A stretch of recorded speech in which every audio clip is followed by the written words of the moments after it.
waliomba kazi ya majuu, na nataka msikie vizuri. Wale walikuwa wameomba kazi ya majuu, kuna vijana walienda wiki uliopita na wameshuka vizuri na wanaendelea na kazi yao. Nataka niombe kwamba wale wamekuwa wakitanganya vijana, watakii vijana waende kula mshahara zaidi ya 1,100, siku zenu imeisha.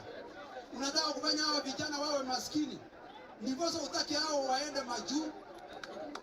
Watu wameenda majuu na watu wamekuja kuchanga nyumbani. So hiyo tabia ya kuambia vijana msiende, hiyo ni yako.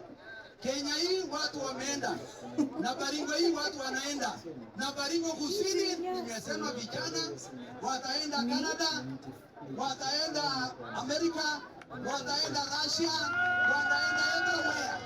Hakuna mahali vijana wesienda katika dunia hii. Nitafute kazi ama nisitafute? Nitafute ama nisitafute? Muko tayari? Muko tayari? Na nashangaa yule anakuja kusema usiende kazi. Yeye ameleta kazi gani? Ameleta kazi? Ameleta kazi?